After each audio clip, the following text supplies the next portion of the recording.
locked in. Oh, yeah, French Quarter nights with the rain coming down. Whole city talk, but the truth stay underground. Funny how the silence break whenever he speak. Certain conversations never make the TV. Voice through the speakers got the whole city tuned. Higher ups nervous every time he hit the room, cause he say what the people been feeling for years, bringing light to the stories they don't want us to hear. From the uptown lights to the night war pain, every word hit different when it cut through the rain. Everybody know the truth, you never said aloud, till Gerod hit the airwaves and it shook the whole town. And the streets keep calling through the static in the night. Every word feel different when Gerod go live. Gerard on the radio, whole city vibing slow. Late night lights in New Orleans glow. Everybody listen close. Gerard on the radio, truth in the speakers for sure. From the bayou streets to the corner store, whole city locked in. Streetcars roll while the city stay awake. Everybody got a story, everybody got a way. Funny how the phones go quiet when he name names. Funny how the pressure rise when he shift the conversation. He talks schools, streets, money disappearing. Backdoor deals that the public ain't hearing.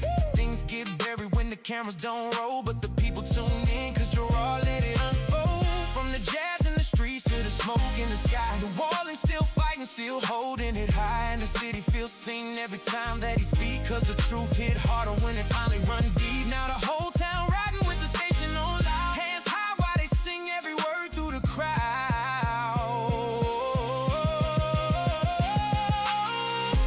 Can you feel the city breathing? Every late night conversation, through the speakers, through the rain. Ooh, New Orleans, don't sound the same. Gerard on the radio, whole city vibing slow. Late night lights in New Orleans glow. Everybody listen close. Gerard on the radio, truth in the speakers for sure. From the bayou streets to the corner store, whole city locked in. Yeah. You're now rocking with Gerard, the voice they couldn't silence. New Orleans, stand up.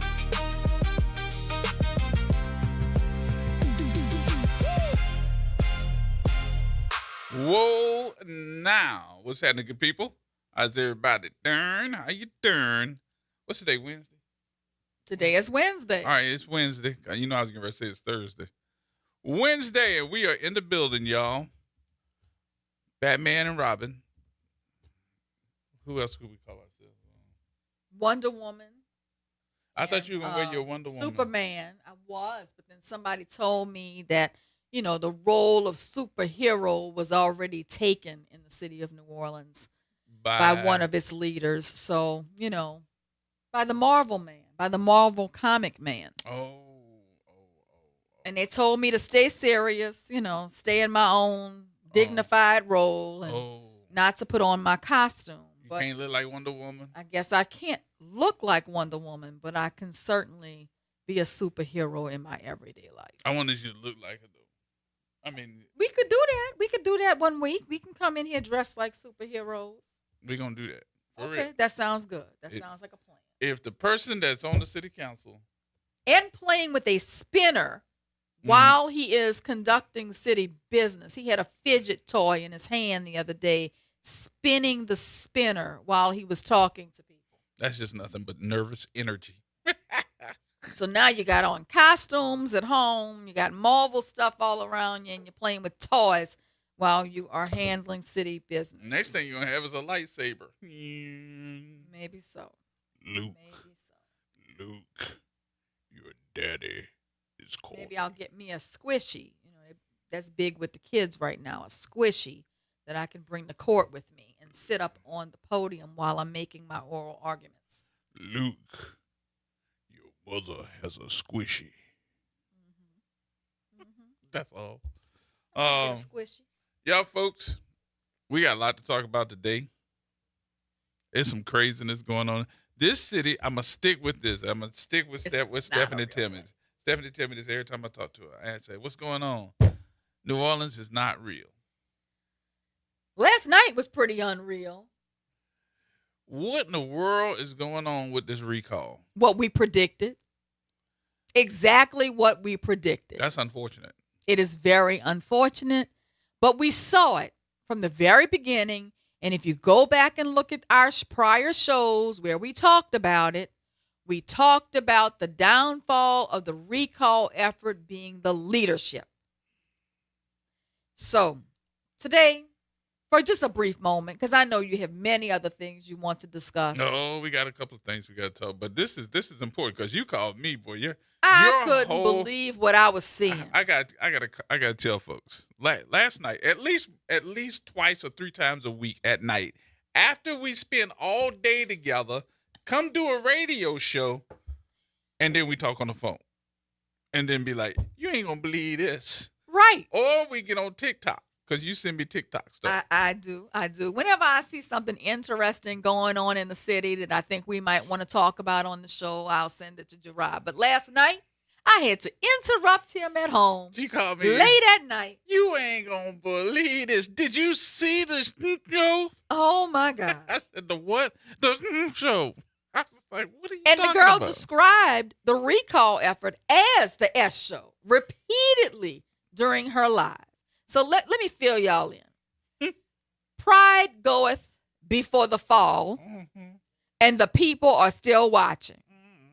So the Bible tells us, since they want to call me the WBOK preacher. You the preacher. The Bible tells us in Proverbs 16 and 18. And that's the general manager to call you the preacher. That's right. Mm-hmm. Pride goeth before destruction. Here, Deacon. And an haughty spirit before a fall. Deacon Ron, are you listening? Mm-hmm. Well, that warning is not limited to individuals. Mm-hmm. It applies to political leaders, administrations, movements, and even the people attempting to remove them. Mm-hmm. So let's begin with the facts. Shall we stand? Last night, Caitlin Collins, the vice president of the recall effort, did a Facebook Live that started at 7 p.m. and did not end until well after 9 p.m.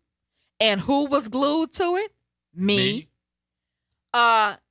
She laid out her case as to why she left the recall movement, why she could not tolerate the behavior of its president, why apologies were owed to many people for the way they were treated, including Andronika Morris. And she really made a case for why the recall effort may prove to be unsuccessful. The effort to recall East Baton Rouge Parish Mayor President Sid Edwards has failed. Yes. Organizers needed approximately 47,297 valid signatures to force a recall election. And they didn't get it.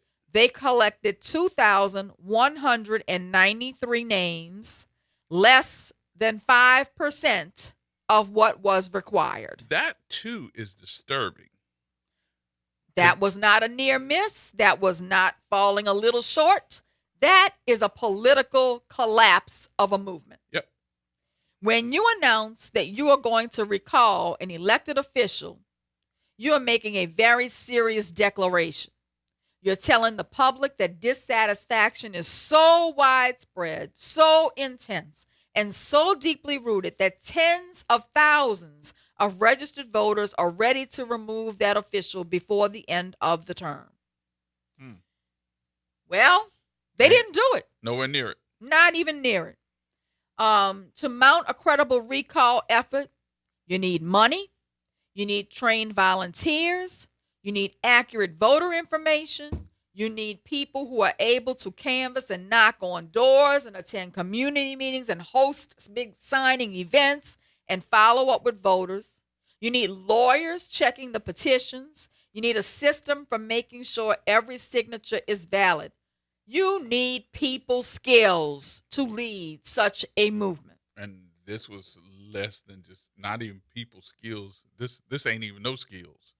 None. Well, what I saw, and I'm going to talk about what I saw on social media from the beginning, was a leader who wanted to be in the spotlight, Wanted to be important. who wanted to be important, who didn't want to reach out and work with other people, who had so much pride and ego to her that she was too intimidated to allow anybody else to get involved and help her to lead the effort. She didn't know the difference between help and someone wanting to take it over. Absolutely. And she continued to say over and over and over again, this is my movement. I started this movement. This is mine. My. I. And that's all I ever heard. And I came on the radio then and I said, you know what? Pride is going to be her downfall. Ego is going to be her downfall. Mm-hmm. She also was going on social media and just doing these lives where she was attacking people. She was attacking Noonie Man because she said Noonie was trying to take over her And her she movement. didn't know this man. And she didn't know him, and he was not authorized to collect signatures. And then she started attacking Andronika, saying that Andronika was trying to steal her movement. Then she started attacking Louisiana Better, or whatever it is, Better Together, or whatever the organization is that tried to bring her 2,500 signatures on Sunday. She started attacking them on her Facebook Live. Throughout the process, she's been going on these rants that seem unhinged on social media.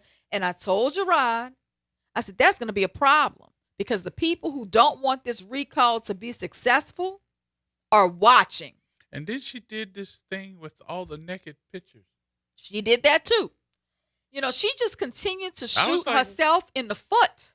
Well, and I want to say this because I don't want anybody to say we're bashing the recall effort because we are not. With the naked pictures, I'm not gonna focus on that. I wasn't focused on that. I was just talking to Jared right then and there. I'm just gonna say, Jared, this recall effort was vitally important. Mm-hmm. It is still vitally important. It is a very important movement. I cannot emphasize enough for you how important it was. And for us to be acting a plumb idiot on social media and attacking everybody and anybody who was trying to offer assistance because you didn't want to let go of an ounce of control showed a full lack of maturity on your part. But I still didn't understand. I was hoping you could explain that to her, that as this is going on, the next thing that come out on social media is a entourage of naked photos. Gerard, but why? The behavior on a whole was inappropriate and unprofessional. But what we learned last night from Caitlin Collins and from Ashley Jacobs was that this human being treated people within her organization with the utmost disrespect. Mm-hmm. She was undercutting the vice president. She felt threatened by any and everyone who was trying to take a leadership role, even over a segment of the effort, marketing, or somebody producing the forms, or somebody trying to train the workers. At every juncture, whenever somebody seemed to get a little bit too controlling in her view, she felt she was the queen of the kingdom and she could terminate them, although she had never hired them. And then These people did not work for her. She was not their employer, but she continued to use words like, I'm going to terminate you and I'm going to suspend you. You can't terminate or suspend somebody who does not work for you. And then hire the lady that is breaking up everybody's momentum. And then she ends up being arrested for carjacking and on side of the road in Baton Rouge shooting at folks. Well, they talked about that person as being her best friend. They talked about people who were very reputable not wanting to be associated and affiliated with this person who they called Layla, who apparently was exhibiting a lot of disruptive conduct and had been banned from some of the sign-up sites.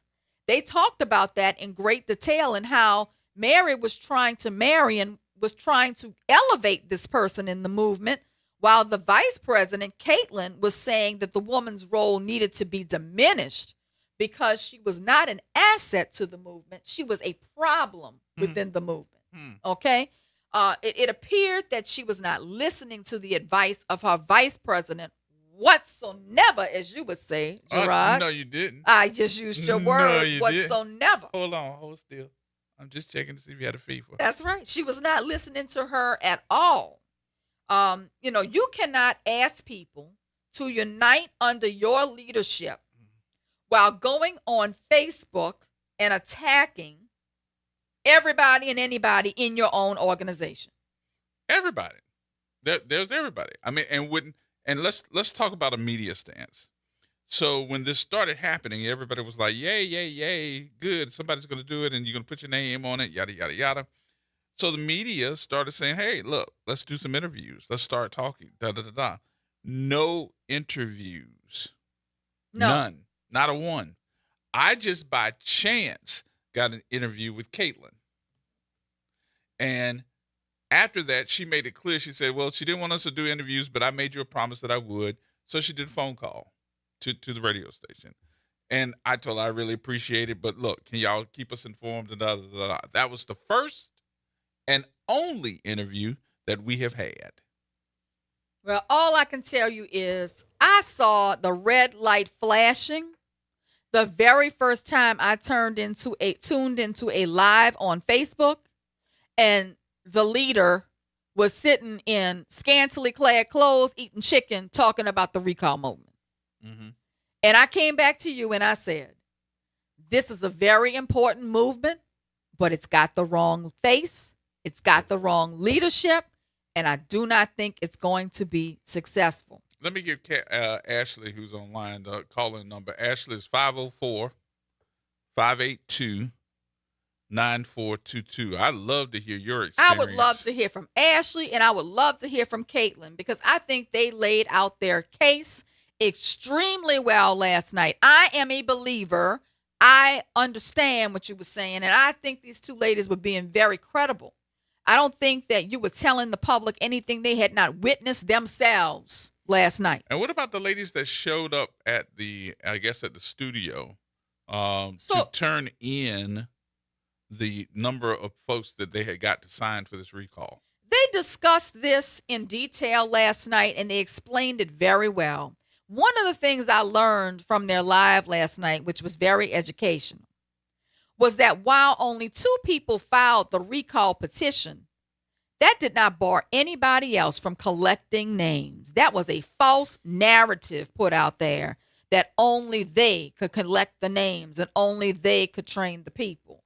Apparently, they wanted to keep control of their movement. I understand that, but other people could have been signing up too and bringing them the signatures for them to vet and verify to turn in. I tell you what, let's take the break here. We'll take the break, and then Ashley's on the line. Oh, I'd love to hear from Ashley. Thank you for calling in, Ashley. We'll pick up and talk to you in just a minute. So we're going to do the break first. Ashley, hold on. You coming up next. More coming up, y'all, right here on WBOK.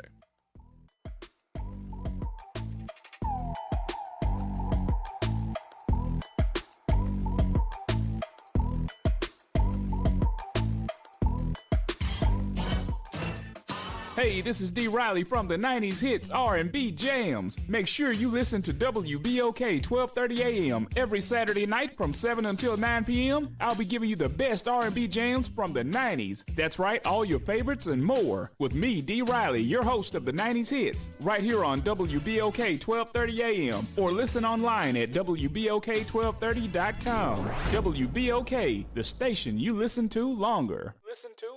I'm Angelica Harris, a proud New Orleans native and founder of Top Tutors for Us. In high school, I raised my ACT score from a 60 to a 32 and earned more than $1.5 million in scholarship offers. Now, our award-winning platform connects Black students with tutors who look like them, from leading universities like Xavier and Tulane. Your child can achieve that same success. Visit TopTutorsForUs.com and follow Top Tutors For Us on social media. Built for our students by us. For 5 years, one event has brought our community together around one goal: better health. I'm Judy Morse. Join the Urban League of Louisiana and presenting sponsor Oxnard Health on Saturday, August 15th from 10 a.m. to 3 p.m. for the 5th annual Big Health event at the Ernest M. Morial Convention Center. Enjoy free health screenings, free admission, free parking, and activities for the whole family. The Big Health event. One day, one place, all health. Well, Saints of God, this is Pastor David Impartan Sr. coming to you over the airways of WBOK, your favorite host of Change Your Water, Change Your Mind. I want to invite you to our show every Saturday from 1 o'clock to 2 o'clock p.m. That's Change Your Water, Change Your Mind. I want you to invite your family and friends to a broadcast that's designed to change your life, the way you think, the way you act, and what you eat. We want you to tune in every Saturday at 1 o'clock, WBOK, 12:30 a.m. See you on Saturday.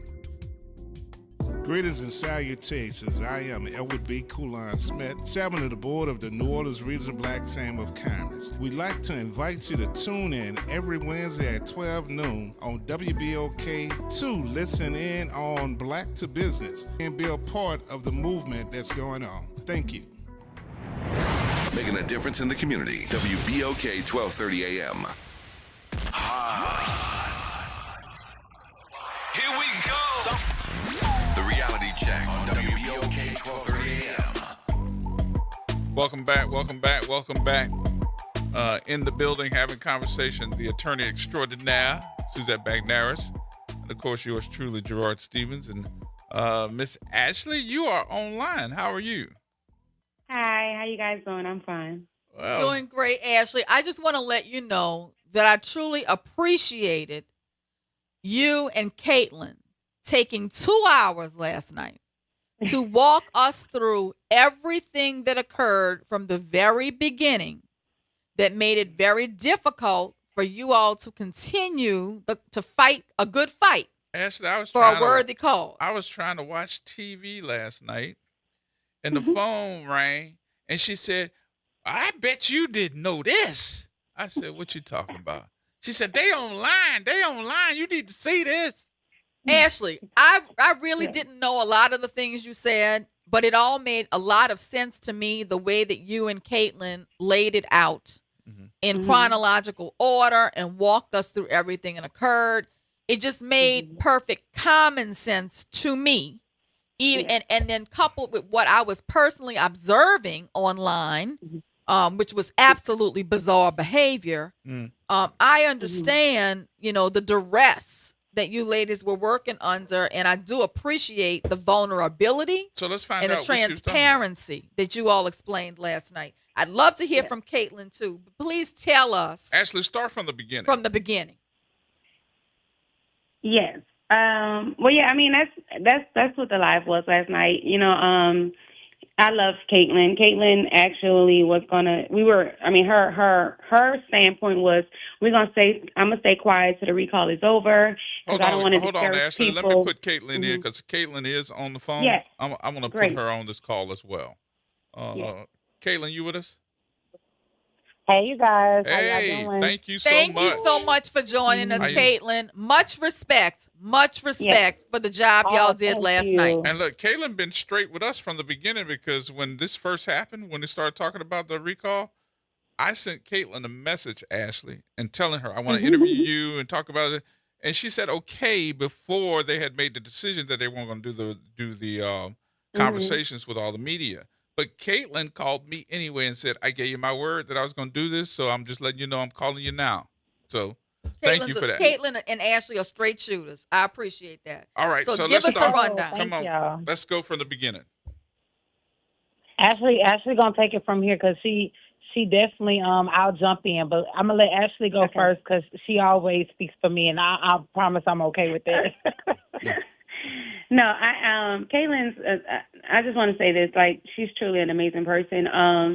And Caitlin's goal from the beginning was always the recall, getting it done. That's why she, no interviews. We just need to do the work. Caitlin is very straightforward. She's a people's person. So her over mobilization was great. She was almost like a shield. That's what I called her, from Marion, because a lot of us didn't know Marion, but Caitlin did. So I would say in the beginning, to me, it was a great movement. When I first saw Caitlin's video, I didn't know her, but she drew me in to want to be a part of something so great. I tell her every time, I wish she was the chair and not the co-chair. I think we would have definitely got this done. But then when we started doing the work, we saw the growth, and I really believe, from me looking in, I became Caitlin's chief of staff. We did work. Me and Caitlin might be on the phone sometimes 16 hours. Like, I was doing more work for them than I did for my job. But we were vetting leaders. Katie had built an amazing team. We were making, before all of this even transpired, we were working on regional leads. We were ready to do a tour. I was ready for Caitlin to call me and tell me quit my job. Like, everything was a beautiful, beautiful thing that I just could not see. So what I'm hearing from you, though, Ashley and Caitlin, you can tell me this too. It sounds like you two were making a plan. Yes. So if I can jump in here, Ashley, and thank you, Shmoon. I want to say this first and foremost. I never intended to lay it all out there, if that makes sense. I was going to say, hold my peace until November 1st, honestly, until the recall was done. And honestly, depending on how the recall went, I probably would have never spoke my piece, but it was just a continuous disrespect and the bashing posts about different people, and then the information wasn't correct. So I felt like I needed to go out there to defend people. And the more so the reason why I felt that way was because I really felt horrible for not stepping in and clarifying information and standing up for Andronika. That is honestly the truth. And so when she came after Ashley and it wasn't correct, I was like, I'm not gonna let that happen again. So that's the reason why I went live yesterday, was because, you know what, I'm just gonna put it out there. I was like, if nobody ever wants to work with me again, at least I went out with being truthful and honest. When we started this recall, the whole plan from the very beginning, when we created Louisiana Deserves Better, was to turn it into a 501c4 organization. That was the first initial goal. Throughout that process, me and Marion, we just don't click. And we realized that after the recall, we didn't want to work with each other anymore. She was going to go her way. I was going to go my way. And that was the reason why Ashley was saying, like, I was ready to quit my job because we were going to need staff. And, of course, the moment that was established, I was going to drag Ashley with me. So that's what she meant by that. Caitlin, I understood you laid this out beautifully last night, because the issue with Andronika Morris and you all trying to put together a 501c4 organization was that the funds that had been earmarked were 501c4 funds. Correct? Correct. That is correct. And so, again, I want to say this, too, just to slide this on in there. I'm not disagreeing with Marion in the fact that the contracts were, we didn't like the contracts. I agree with Marion that it was a lot of miscommunication between me, Marion, Andronika, and our fundraiser. I admit that. But we all came to the table to negotiate and to revise those contracts, because initially, of course, those contracts were reflecting us being turned into a 501c4. And you were in the process of renegotiating these contracts, though, when Marion got on social media attacking Andronika, correct? So at the time, okay, ask your question just one more time. I want to make sure I'm answering it correctly. You were in the process of renegotiating the contracts and Correct. had a meeting set for the Thursday when Marion got on social media and started bashing Andronika, correct? So I want to make sure that this is clear. It was 2 social media posts that were up.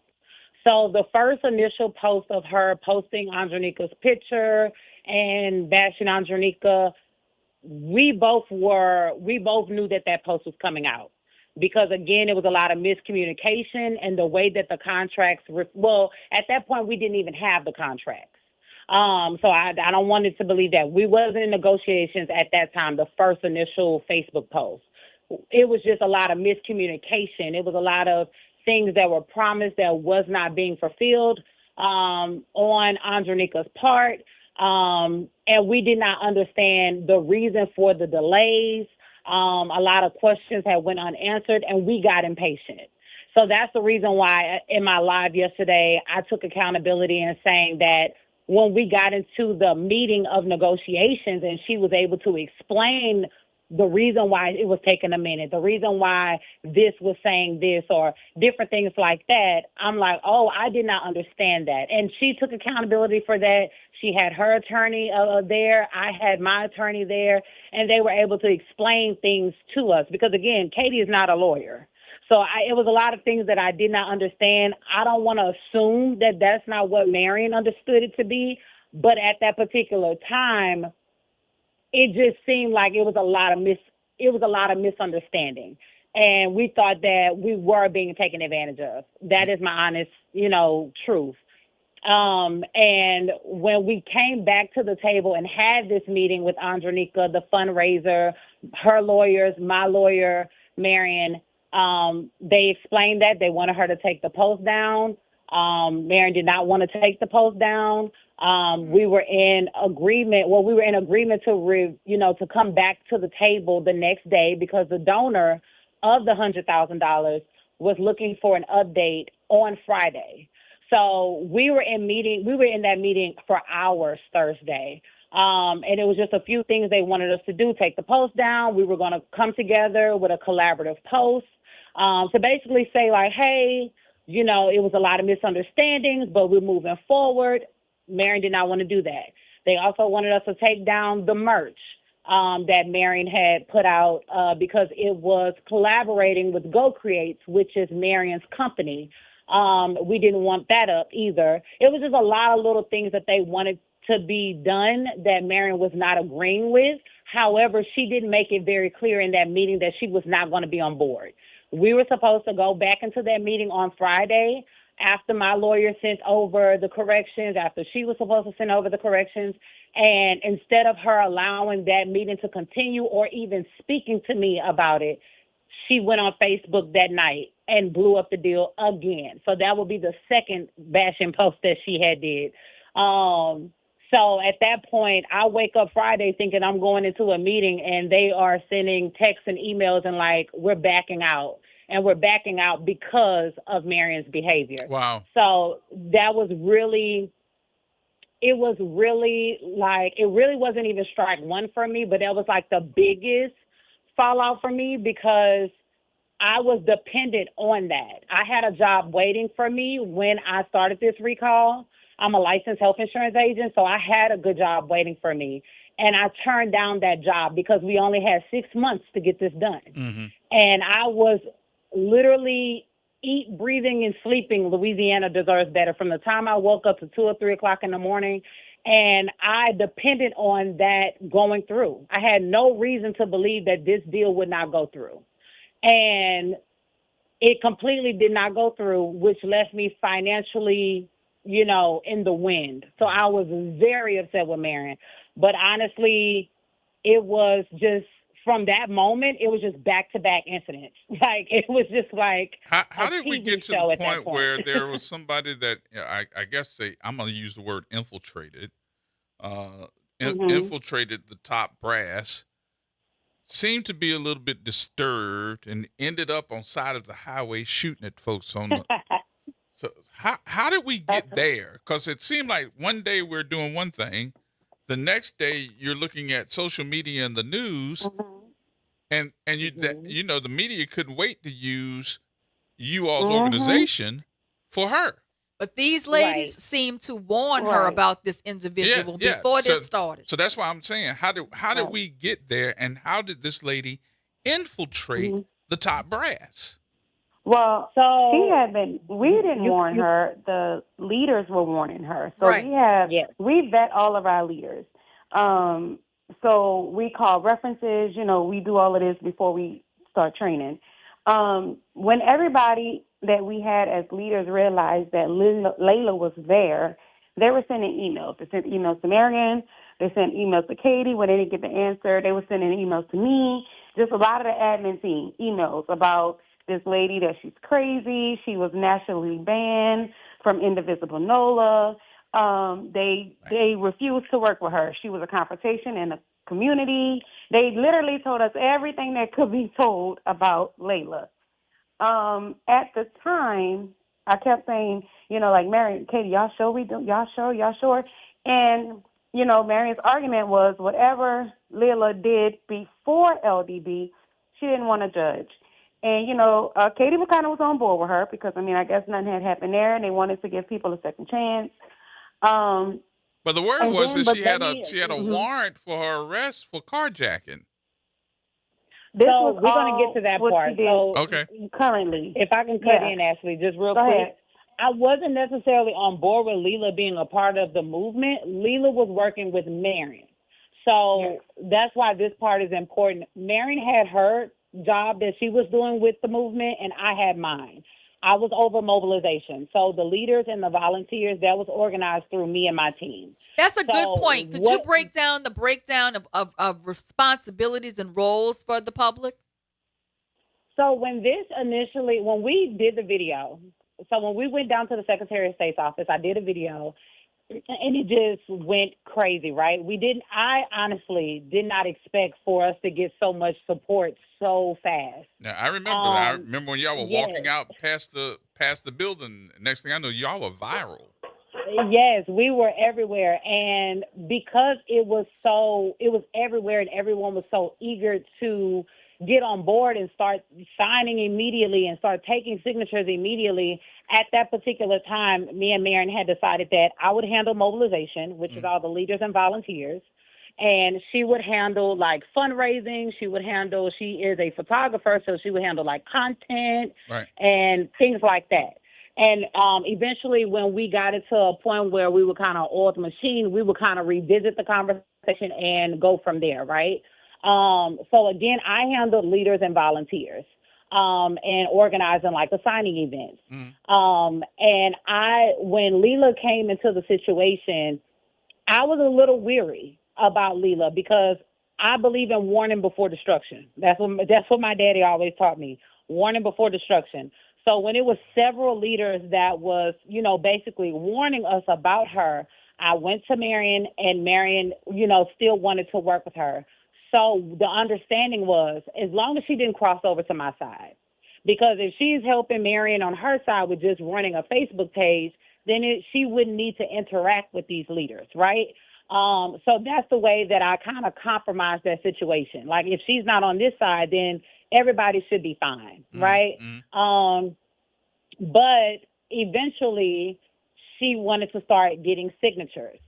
And she started attacking leaders online, all of these different things. It was a lot. For what reason? For past events that occurred while she was in Indivisible. So it was just a lot of animosity from that point. It really wasn't anything going on in Louisiana Deserves Better at the time for her to attack these leaders, because honestly, no one interacted with her. No one was speaking at that moment, to her though, online. Nobody said anything to her. So at that moment, she really wasn't attacking them. She was real quiet. She was working with Mary, and they were doing whatever they were doing. The attacks didn't really start till she showed up to an event. Out the blue, she decided that she wanted to host signings. Just out the blue, she came in the chat and was like, "Hey, Ashley, can you add me to Regional 4? I want to start doing signings." I called Katie. I was like, "Hey, did you see that?" And so the very first week, Juneteenth, Katie was at her event, and she showed up to Tina's event, which was Indivisible NOLA. And when they seen her about to get out the car, they stopped her from getting out the car. because she was banned nationally from this organization. So it don't matter who to sign in for, you can't be here. And that didn't sit well. So once she called Marion and told what happened, and I called Katie, and at first nobody really knew the full story. So everybody was like, why would she do that? They were a little confused. And then, Katie calls Tina and she explains to her that, she came to our property. She's banned nationally. And then we understood, and when you pulled up and seen it was an indivisible NOLA event, why wouldn't you leave? Like, why would you come in the first place? You know yeah, when you're why banned. would you be here? Y'all don't get along. Right. The history is long. Right. So if you know that, when you pulled up and seen what it was, you should have left.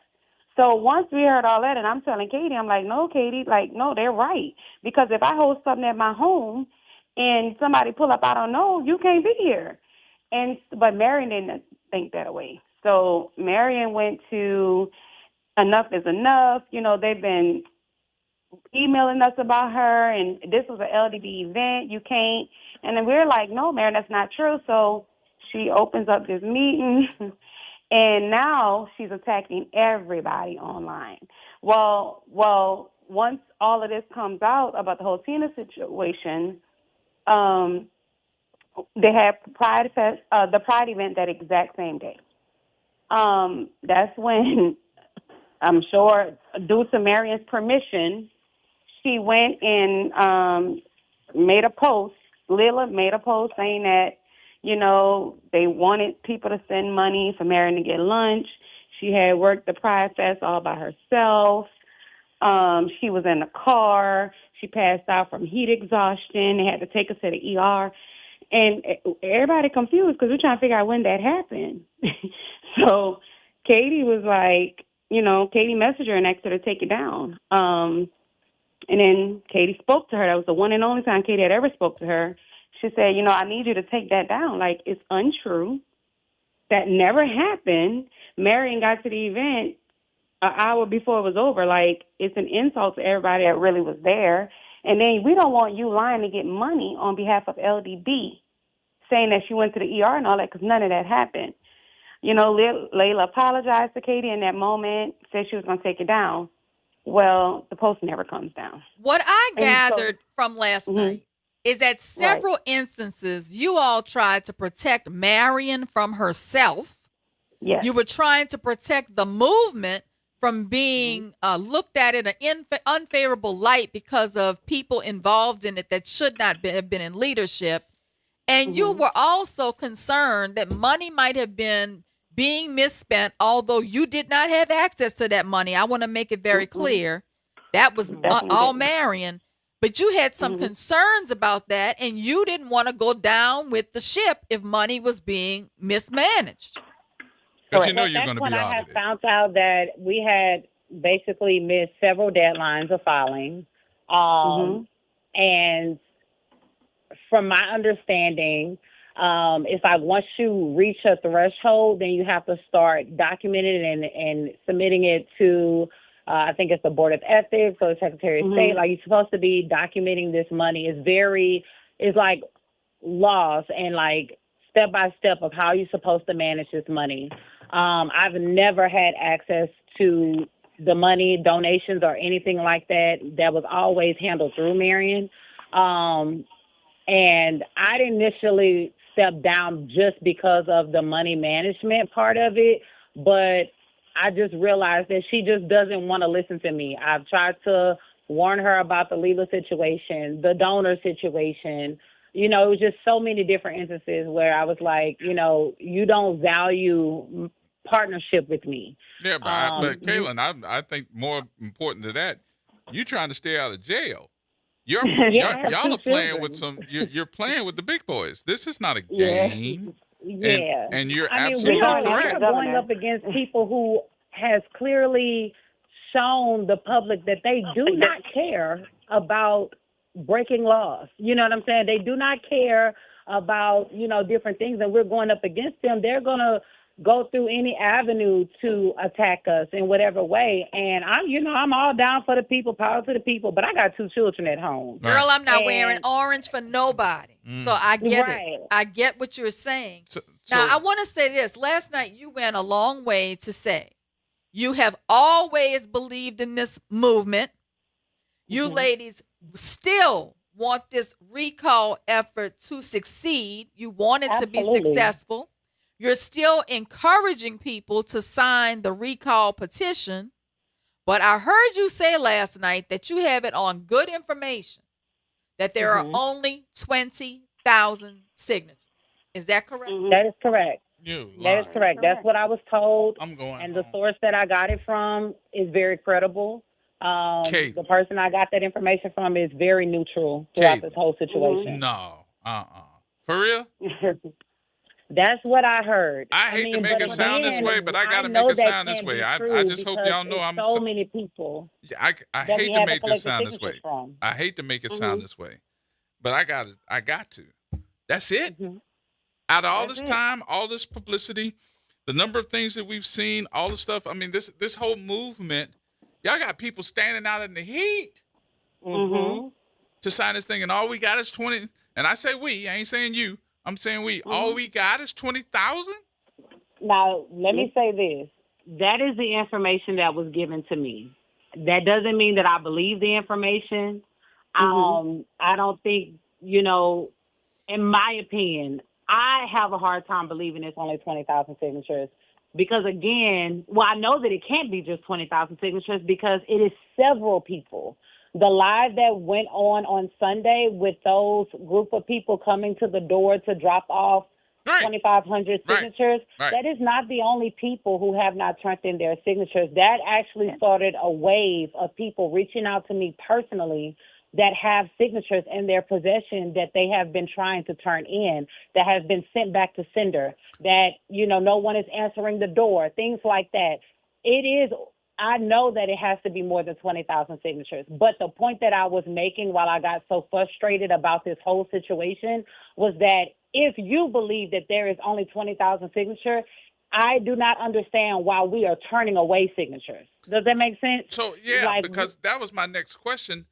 Because I saw the social media post because the ladies from all parts of up north Louisiana brought signatures to turn in, and she wouldn't open the door. And they told her they were coming on Friday, and then they arrived on Sunday, and she wouldn't open the door. Right. They sent her an email saying that they were coming. It was their duty to turn in a signature. She's the only one that can turn them in.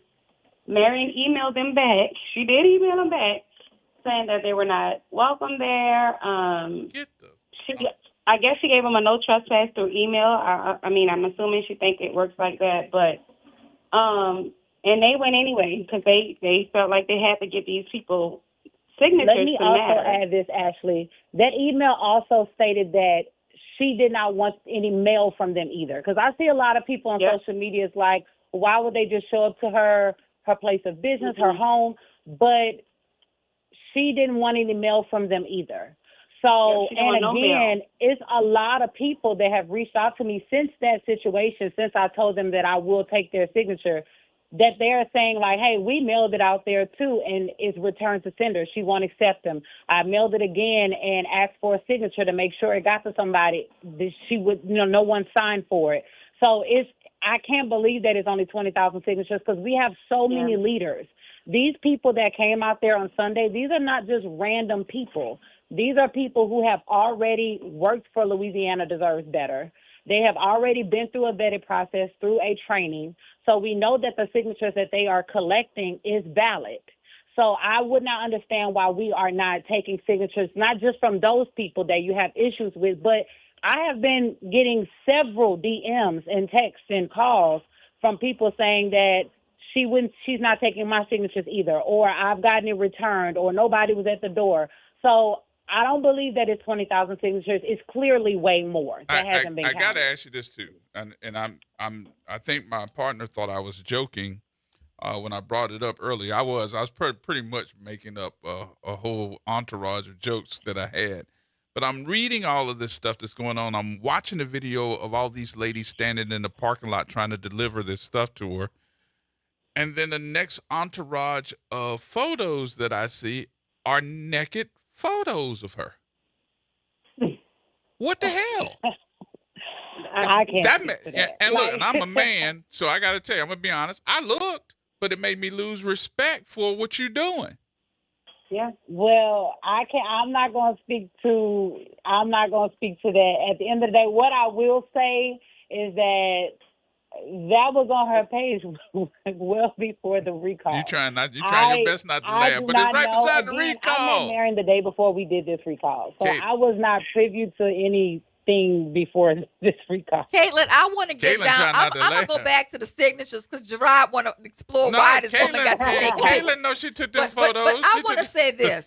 Caitlin made it very clear. Caitlin made it very clear last night on her live that she feels so strongly about the movement and wanted to succeed that she would accept the signatures from people who she had already trained, people who had already been vetted and already have been trained. She will receive those signatures and make sure they get where they need to go because she believes in the right of the people to have their signature recognized. Correct? Correct. I will accept their signature as long as they have been already vetted and trained through Louisiana Deserves Better. If she won't take their signature, then that is the point of having a vice chair. If she cannot fulfill her duties or if she won't do her duties or whatever the case may be, that is when I'm supposed to step in. At the end of the day, I want this recall to be successful. So if it's somebody out there that has signatures and you have already been vetted or trained through Louisiana Deserves Better, please hit me up online. You guys know my tag, Caitlin Patricia Collins and Katie Bug, KATII3 BUG. I will accept those signatures and we will get them to someone, that we'll get them to Marion at the end of the day because I want everybody's signature. Every signature is a voice. So I want everybody's signature to count. I guess my last question in this is, as much as we may be looking at this and saying what happened, and everybody might be looking a little bit different now, I need to hear from you two. If I can't hear from Marion, I want to hear from you two. Where are we with this recall? Are we going to make it? Should people keep going? Is it over? What are we doing now? It's not over until October 31st. That's Caitlin speaking. In my opinion, no matter how this goes down, I still want my people to make it. It don't take but a second to go write your name and address on a piece of paper to make your voice heard. So regardless, I don't know because I'm not actively participating in the recall. But again, I need people to show up, sign the recall. They have the letter brigade. They go to LouisianaDeservesBetter.com, go sign this recall. But most importantly, I need my people to show up and vote. That is the most important thing right now is that our people need to show up to vote. Louisiana don't have a registration issue. It has a voter turnout issue. So everybody needs to, because at the end of the day, if the recall is successful, you still got to show up and vote. So everybody needs to be in the habit of voting. Come November, y'all need to be voting. Come next year, if we're voting him out, he's also still up for re-election next year as well. Right. You need to be coming out to go vote. So even if the recall happens, he can still, if the recall happens, he still can rerun for his position again, correct? I'm not sure about. I'm actually going to look that up when we get off. That's a good question. From my understanding, the way the recall process works is it's a timing thing for me. That's a good question. That's why I don't know. But from my understanding is when we submit the signatures in, they would have to verify those signatures. It is nowhere that basically tells us how long it will take for them to verify those signatures if she has the amount that she needs, right? And because it's due on the 1st of November, we know that November and December, there's a lot of holidays in there. So it may not even be until next year that they completely verify those signatures, but then they would have 15 days to call a special election. So, Caitlin. And then then someone would basically, hold his seat if it's successful. And then I don't know. I don't know if he could rerun or whatever the case may be. I hope Louisiana don't let that happen. And they vote, he can't rerun. He can only do one term. So once that term is over, he's done. If it's successful in Ashley has that answer for y'all. So yeah, I guess once he's recalled, he's only want to run once. Yeah. So I have a question, and I need an education on something you said last night. What I understood was because Marion is the president and you are the vice president, that the two of you are the only two people who can turn in the signatures. Is that correct? No, that's not correct. Okay. So Marion is the chair. So the chair is the only person that can turn in those signatures. The vice chair steps in the case that Marion cannot fulfill her duties or she is removed. That is when I come in. But because when we went into this believing it, like trying to start Louisiana Deserves Better, we were co-partners for Louisiana Deserves Better. But just for the recall effort, Marion is the chair. So the signatures would have to be turned in from Marion and Marion alone. Unless she is removed or she steps down or she refuses to fulfill her duties, that's when I would have to step in. Well, I think we have news footage of her refusing to fulfill her duties by turning away the group that came there on Sunday from northern Louisiana. But were those ladies leaders that you all had trained? Yes. Yes. They The were. majority of them, yes.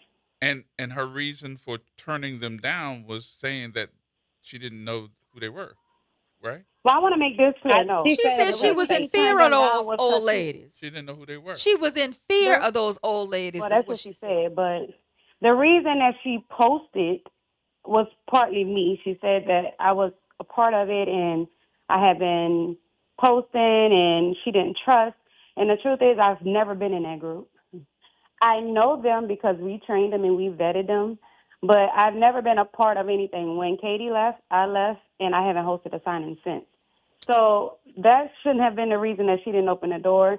She thought they could put anthrax. She was talking about her safety, as if they can put something in an envelope and she may open it, and it was just foolishness. I mean, some of them had a cane. I don't know what they would have did to her. She went to anthrax? Yeah, she said the people could have put anthrax in the envelope. Yeah, anything that could say she was worried about her safety, and all of this was because I posted a video, and it's like none of it really made sense because, like I said, some of them had a cane. I don't think they would have done anything to her. Like Katie said, she could have told them to leave at the door. Because you have a letter brigade. That is going out to random people you do not know. Random people can poison you, sending it back. Like, what's the difference from them putting something in those envelopes and Ladies, sending them back? can I ask you all a question here real quick? We got to do 1 minute of news. Can you all hold on for that 1 minute, and then we'll wrap up? I don't want to keep y'all all afternoon long, but I don't think that we're finished here yet. So I'd like to get a couple of more answers from you here. But just give me a minute here to do the news, and we'll be right back. Okay? Okay. All right. That was a good answer. Okay. We're gonna take a break here real quick. Everybody grab some water. Grab a drink. Yeah, we need some liquor in here today. Sorry. More coming up, y'all. Everybody hold tight.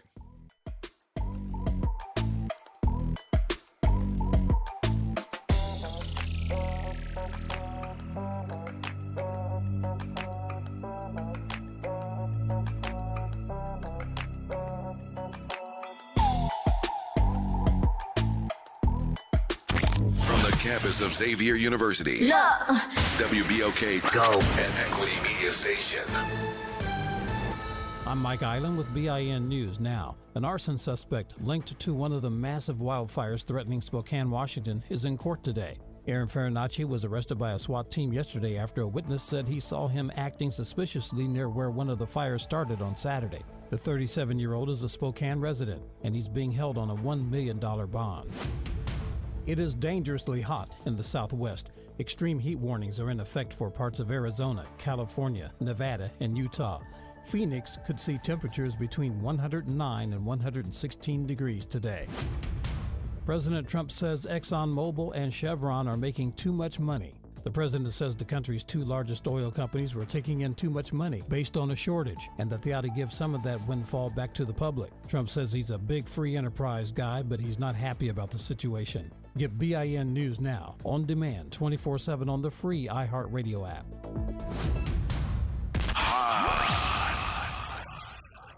Here we go. The reality check on WBOK 1230 AM. Welcome back. Welcome back. Gerard Stevens with you. The attorney extraordinaire, Suzette Bagnaris with you. Miss Ashley and Miss Caitlin still on the phone with us. Y'all got some drinks over there? I needed a drink last night when they were explaining it. I was so mad that I didn't know it was coming beforehand because I would have had my popcorn and my tea ready, but I didn't. But I was so glued to it, ladies. I watched the whole 2 hours. I was so glued to it. You know, one of the things that came up last night is why would somebody who needs to get 600,000 signatures turn away signatures unless they were trying to sabotage the movement? That would be me. I say that all the time. Do y'all think this is being sabotaged? So this is Ashley. Give me your gut or your wholehearted feeling on this. Is this being sabotaged? Wholehearted feeling, my true feeling is that it is being sabotaged. I do believe she was paid out. I don't have proof. The only reason I feel this is this way that I do is because too many people had the momentum. It was going great. We had no problems. It was like one big family. I've met amazing people. Like, the work was being done. On top of all of that, I'm hosting signings. We're going to signings. Like, the work is being done. And when you have the backing of so many people that's using their own resources, the funding went through. Yeah, it was a little let down, but the fight still was the fight because everybody believed in the recall. So everybody kept going. Katie had people that was getting ready to do billboards. Like, we had regional leads. We were opening up the homestead where we can go into the nursing homes. Like, everything was beautiful and it was all working out. So for me, I would never understand how one person stood against a movement for one person. You know, like, these leaders were begging. I post the videos on my page. These leaders were begging for you to apologize, especially when Lila shot up the interstate. They were begging for you to take accountability because you were warned. They wanted an apology. Like, these people were hurt. And you refused. You said, I don't see why I need to give an apology. Lila still did what she was supposed to do. Like, you refused, even after all the posts, the disrespect to Katie, the disrespect to me, to everybody. You did not care.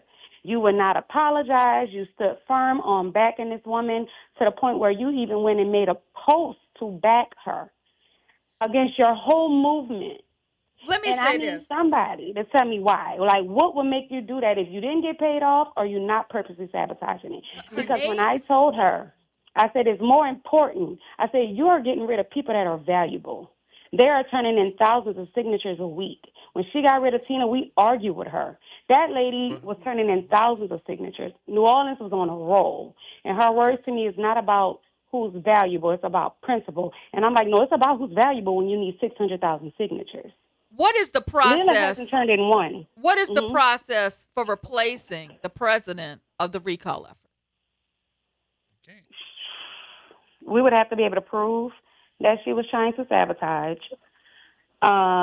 We have filed certain paperwork. And, again, we do know eventually, I believe, because I believe in God, I believe in everything in the dog will come to the light.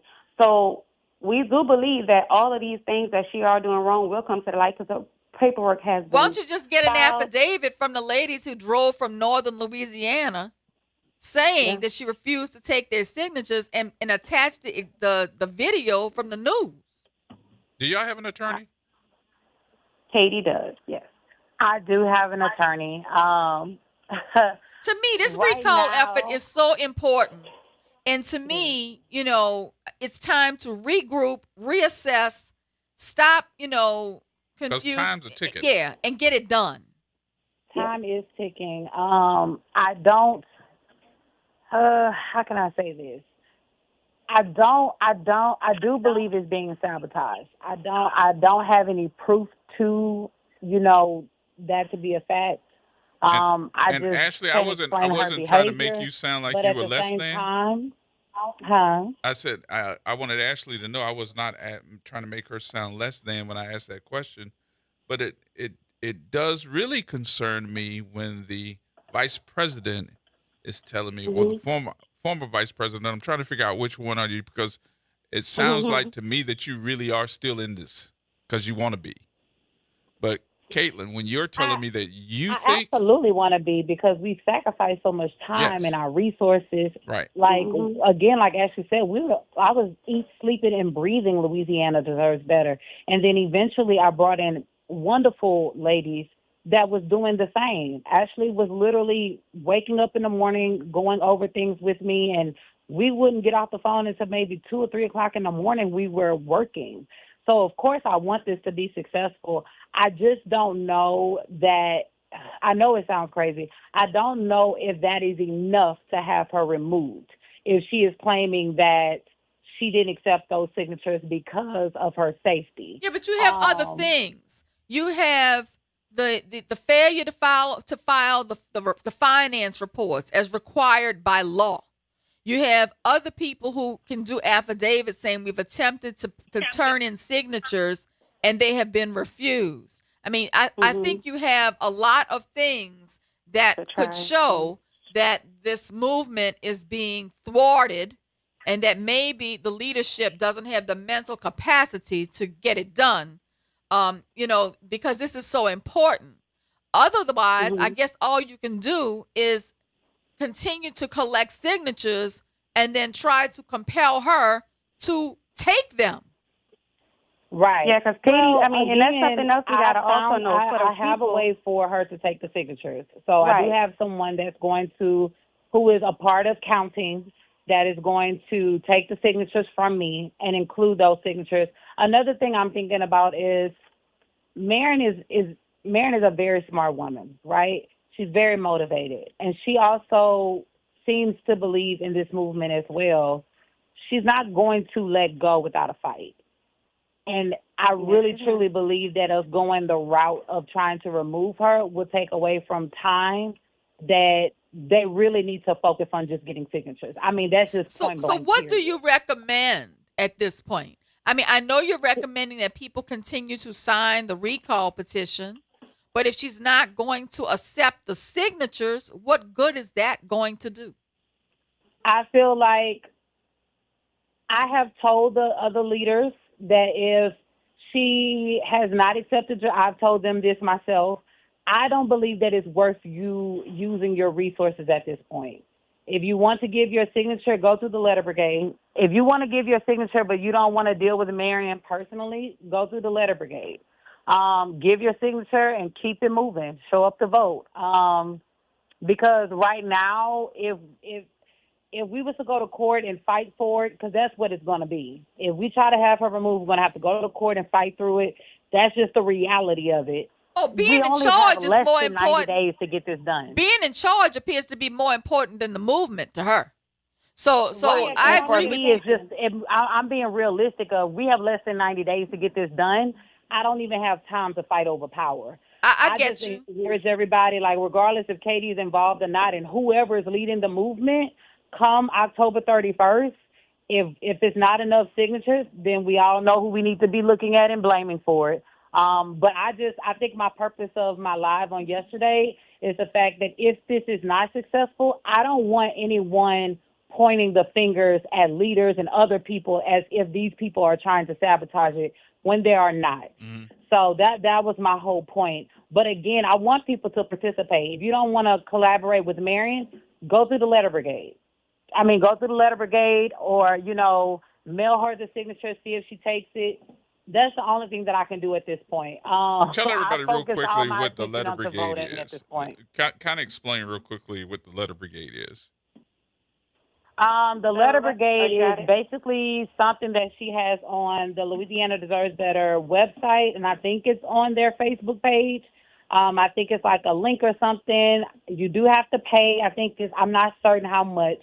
I think it's like $1 or $5. I don't really know. You have to pay. For so certain. The letter brigade, you have to pay $5, and then you got to pay $5. And she sends you instructions. the petition form and instructions on how to fill out the petition form, and it should have everything you need in it to just mail it back to her. So that's how that works. So that way people that's even in rural areas that can't make it out to signing events, because again, she's lost a lot of leaders. We went from 200 leaders to I think she maybe has about 10 or 15 leaders. So it's not a lot of signing locations anymore. So they're going to have to utilize the letter brigade. So again, go through the letter brigade, sign the petition, mail it back to her, and keep it pushing and be ready to go vote. You know, this I is think so. that's the only thing I can say at this point. This situation is especially disappointing because you all had accomplished something difficult and important. You had put together a multicultural coalition. You had people from different racial, cultural, geographical, and political backgrounds that you had brought together that shared a common concern, the need to hold Louisiana's elected leadership accountable. The coalition was not merely an idea. You all had organized it. It was active. It was growing. It was thriving. And it really looked like it had all of the tools necessary to be successful, except for leadership at the top that was so prideful and egotistical that she was intimidated by other leaders in the movement. Yeah. And let's not leave this out. There was, because why I feel the way I do, there was another people that was setting up to do the recall. So there was another person they were doing it. They were getting everything lined up to do the recall, and she did it right before they did. So in my mind, there's nothing going to make me believe somebody didn't find out that they were about to do it and pay her off to go do it before they did. That's concerning. That's very. I don't know how I just don't have proof. I don't. Yeah, I'm just telling you, I was so disappointed in seeing. I don't know anything about it. I was so disappointing because I really believed in this movement, and I really feel like y'all were doing something that really was so important at a time when people needed leadership, and people needed to have hope, and people needed to feel like we did have a voice, and there was something we could do. But I was so disheartened by the Facebook attacks against other leaders, the Facebook attacks against people within the organization, the attacks on people who just wanted to assist. The conflict within the people of Louisiana deserves better, who reportedly wanted to contribute to the effort but couldn't get heard by Marion. She would not take heed to the warnings that were given to her. And I just feel so badly that we could not coalesce around such a very important movement. This is bigger than Marion. This is about the movement. And I have been saying this from the beginning. I really do hope people still do provide signatures. I really do hope that Marion gets to hear this message, because it's time for you to put your pride aside and regroup. Because this is not about you. I want people to know that it's not even just it's bigger than Marion. It's bigger than Katie. It's bigger than all of this. And that's what I've been screaming from the rooftops. When I initially resigned publicly, I have not spoken on the recall or Marion for over a month. Again, I had no intentions of going out until the recall was done, right? I want people to be focused on the movement still.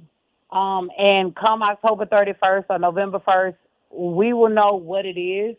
I feel like the anger that people feel about everything that's going on, I promise, I'm trying to stop tears right now. I feel it too. I promise you, I've sacrificed so much to make this recall happen.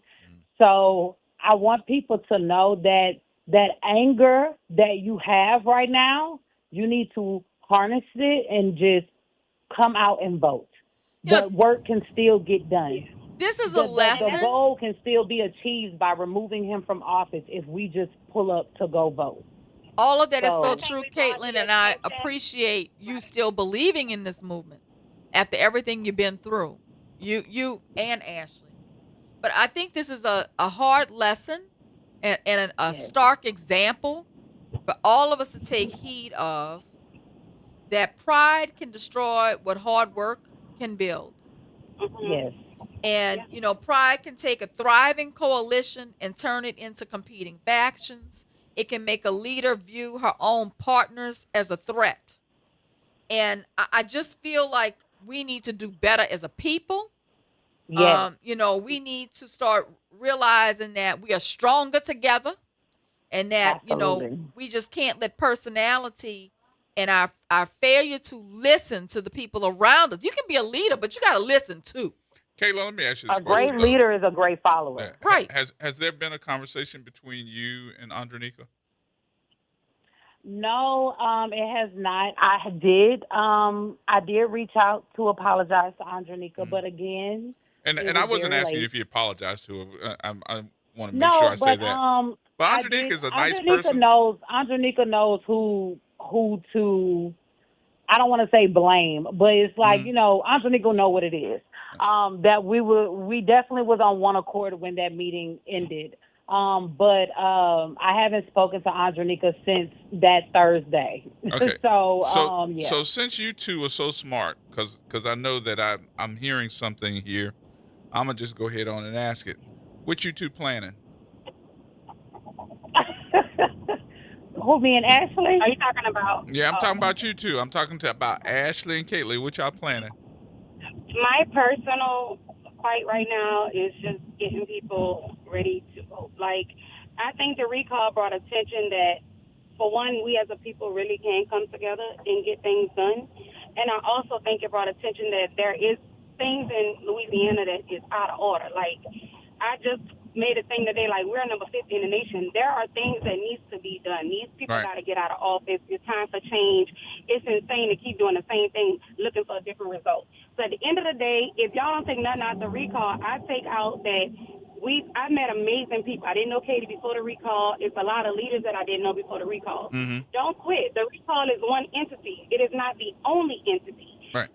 Thank you, Ashley. You can get out there. You can register people to vote. You can get people to vote. That's what truly matters. So the number one thing that I'm hearing right now, Ashley, and I'm not going to try to tell you what to do, but I do know that there's an organization that has a complete Louisiana reach, and that is the Power Coalition. I know they need help with the movements that they do and all the different things that they bring together. That might be something that you could, because you're now statewide. You're not just a little Baton Rouge or New Orleans girl. You're statewide, and with the reach that you all have, I think I would reach out for the Power Coalition to get the word out on what they want to do. I can almost guarantee you, without knowing, that the things that they bring to the table, you'd be interested in. I'm definitely open to that. Just like Ashley said, the recall was just one entity. Us as people, we need to be attacking at every angle, honestly, right now for us to see some change. We got some crazos as governors and attorney general. We got a crazy person over this country right now. So again, people need to be out. What I would recommend people to do outside of the recall is sign up to volunteer on some people's campaigns. We got Jamie Davis running. We got amazing people that's out here running for office, so volunteer for that. Mm-hmm. Again, get out and vote. I'm very open to speaking with the Power Coalition. I know Ashley, she told me she'll go wherever I go, so hopefully I can drag her along with me wherever I do plan on doing. I promise y'all going to see Ashley too. Well. So, yes. Well, ladies, we're not stopping. This isn't the end for us. I want to thank both of y'all for being on our live as well, because I got to tell you, Suzette was all into y'all's live last night. She called me immediately and said, "You ain't going to believe this." I was like, "What?" And I'm just glad that you all came on and discussed it with us today. I'm not going to say that this is over, not yet, but I do believe that you two got a whole lot more to offer, whether you're with this organization or not. I think that you two have a lot to offer, and I can't wait to hear what's next. I'm throwing that up in the atmosphere right now. Thank you so much. We're going to claim it in Jesus' name. Thank you so much. Well, I appreciate y'all taking the opportunity to come on and talk to the people because they wanted to hear what was going on. Much respect, ladies. Thank you. Thank y'all Thank so y'all much much. for Y'all have a having good me. day. And feel free to call us anytime. Be a part of the conversation. You know what's funny about this? I want to say this before I leave. It's funny that you're my very first and only interview, and I was able to come back and, once I feel funny. I got the front and I got the back. So go ahead Anytime. on, girl. I thought it was important to give you ladies an opportunity to speak your piece, because I think there are a lot of social media wannabe people who are out there saying things that are incorrect and misrepresenting the facts. And I wanted you to get an opportunity to set the record straight. So thank you for calling in. Thank you. Thank you, so ladies. much. I have a good one, okay? You too now. All right. All right. It's that time for us to take a break. So we'll take a break here. We'll come back, have some more conversation in just a minute. Oh, Lord, child. We're going to get us a drink. Oh, my God. It ain't even Friday. It's not even Friday. Ask Ron. He got something in there. I know he got a bottle or something in that desk drawer. Ron, this job needs to come with a bottle. Okay. He said a bottle of water. We use that as the chaser. As the chaser. Go ahead on. Let's take the break here and we'll come back. Spot.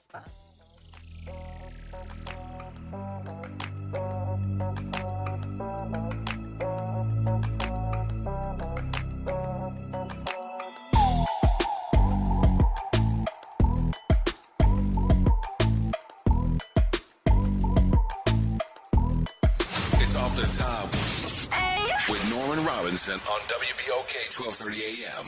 In nearly 50 years of covering Louisiana's justice system, I have never witnessed the indictment of a sitting state attorney general by an Orleans Parish grand jury or by a grand jury in any other Louisiana parish. That was big news. Then came even bigger news. All of the charges were dropped by the special prosecutor assigned to oversee the case.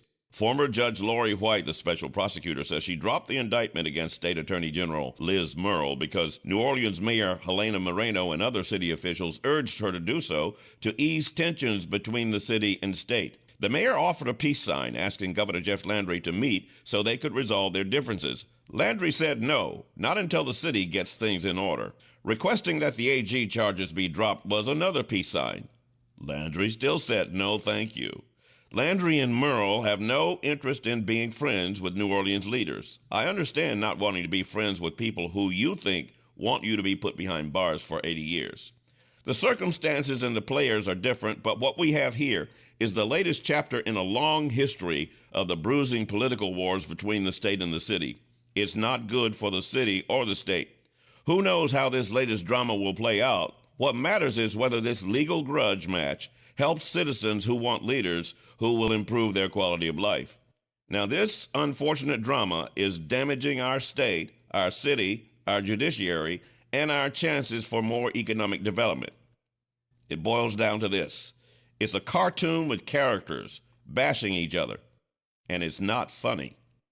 We deserve better.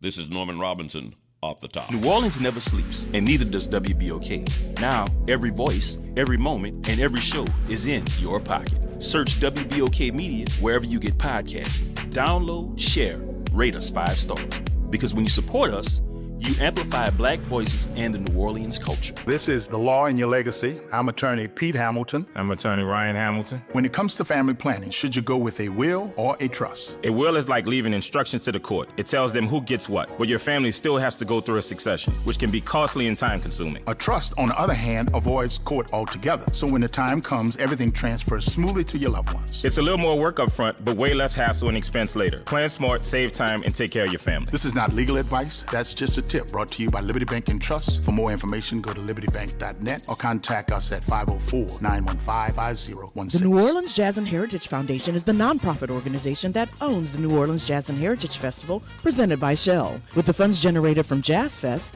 the foundation invests in Louisiana companies through economic development, cultural enrichment, and free educational programs. To learn more about what the New Orleans Jazz and Heritage Foundation does, please visit www.jazzandheritage.org. What if you could pull up a chair at the same table as your doctors? Join me, Kimber White Dupree, as I welcome board-certified physicians, Dr. Princess Dinner and Dr. Darlanda Reno Harris. For Table Rounds, we're bringing those meaningful medical conversations out of the hospital and into our community. Health topics that matter most, from the health disparities and menopause to mental health and much more. Table Rounds with Dr. Princess Dinner and Dr. Darlonda Rayno Harris. Every fourth Monday at 10 a.m. on the front porch, because better conversations lead to better health.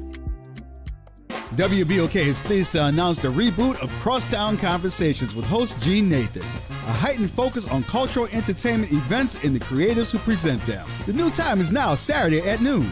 Tune into the stories of our exploding creative scene with Gene Nathan on Crosstown Conversations. Making a difference in the community. WBOK 1230 AM. Here we go. The reality check on WBOK 1230 AM. All right, folks, welcome back. Welcome back. I don't even know what to say. You don't even have any words right now, okay? Let's talk to Cedric. Cedric. I have some words. I want to thank both of those ladies for coming on this radio station. And again, as they did last night and as they've been doing for these last couple of months, giving their all for the betterment of us. Do not feel down or sad, and I know you don't, because this movement has sparked people. This movement has done more for the political process, all three parties, Republican, Democrat, Independent. And it's just time for us to build upon that. Now, I want to say this to the Democratic Party. I want to say this to every congressional person, especially the two black ones, Congressman Carter, Congressman Fields. If you all were smart, you would take these two ladies, put them in the state of Louisiana's Democratic Party, and let them go on a tour as a voter, as a pep rally, because they are the blueprint now because of what they've done, because of how they galvanize white, black, Republican, young, old, Christian, atheist. Democratic Party, if you're serious about beating the governor, who's governor based on less than 37% of total state voter turnout, and that in itself says he's beatable, you would put these two women to work. Thank y'all for allowing me to say that. I want to be clear on which two women. We're talking about Caitlin Collins and Ashley Jacobs. Yes, ma'am. Ms. Jacobs and Ms. Collins, again, from this brother, thank y'all. I have not met you in person, but I will meet you real soon. And thank you for this station for covering this and allowing this to be brought out to us, the citizens of New Orleans. Well, Shed, thank you for tagging Gerard and I in this last night. Had you not tagged me in this, I would not have known it was going on. And I think it was a very important live to hear.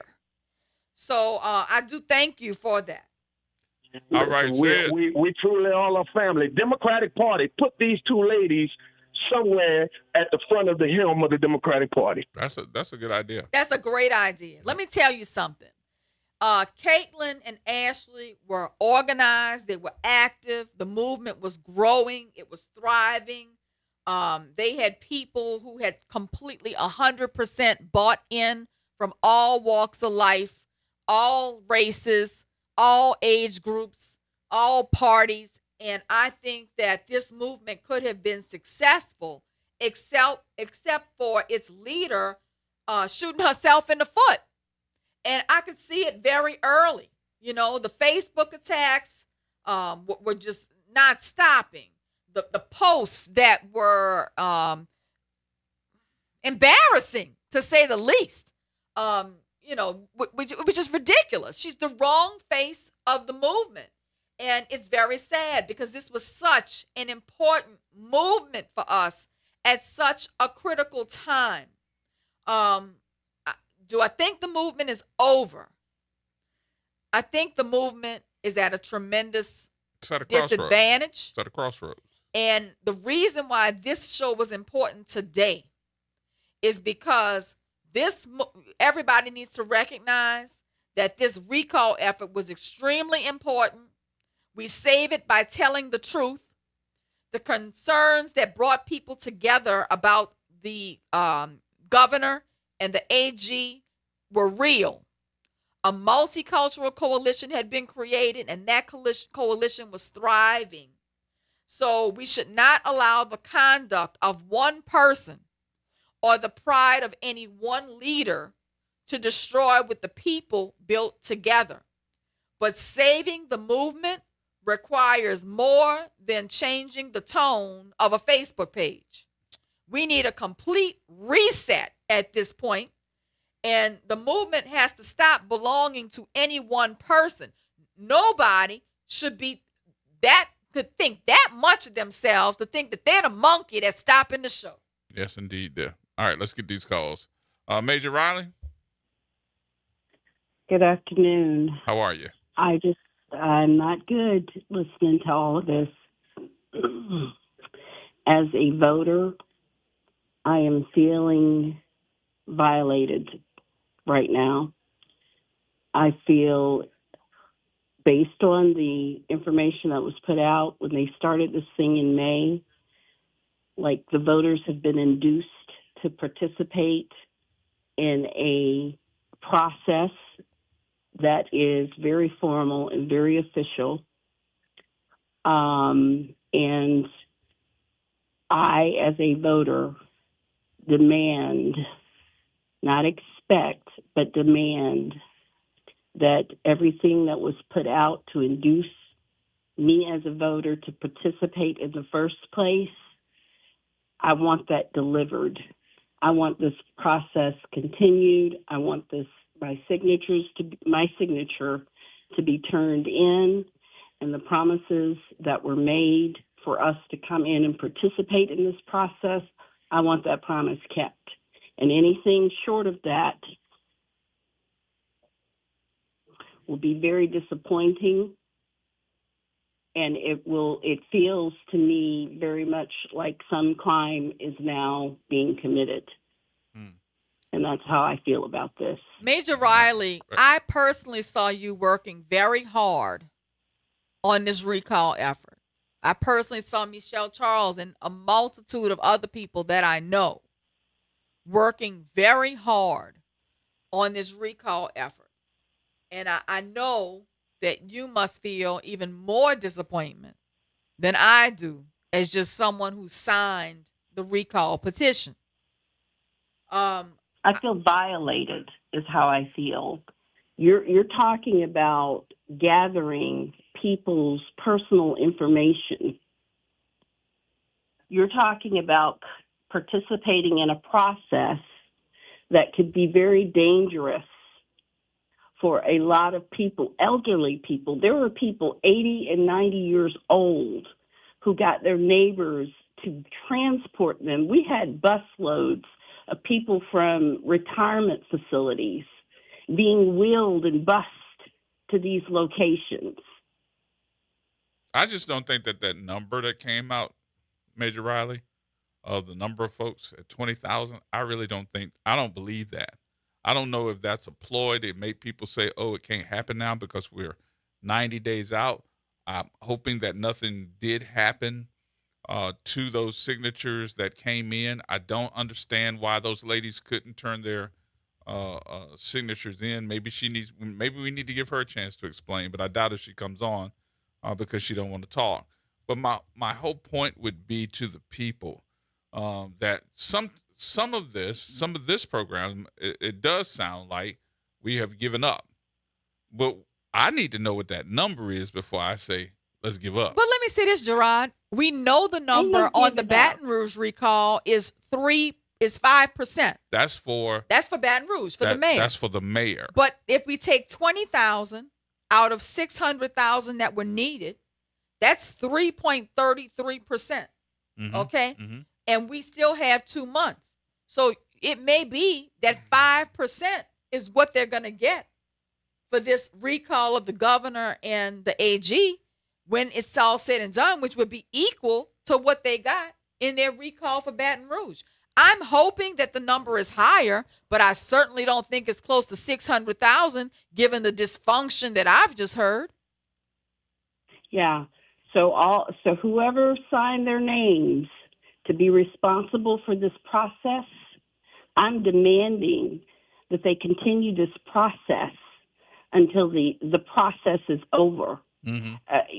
All throughout their materials, transparency this, accountability that.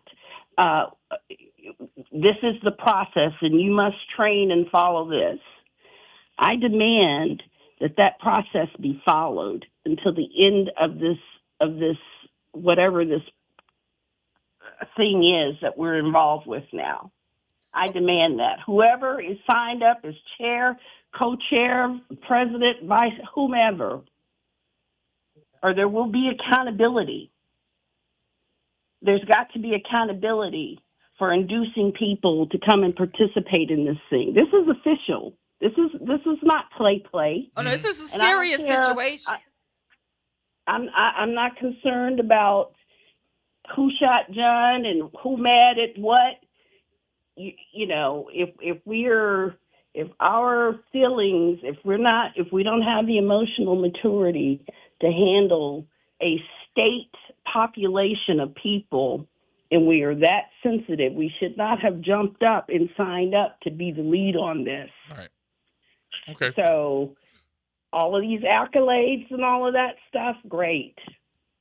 But this process, I demand to be followed through to the end. All right. Okay. All right, Major As a voter, Riley. I'm saying that. Thank you for your work on the recall, Major Riley. Thank you, dear. My pleasure. All righty. Aaron. What's going on with y'all? How y'all doing today? Oh, man. Stunned. All right. Me extraordinaire. How you doing, my sister?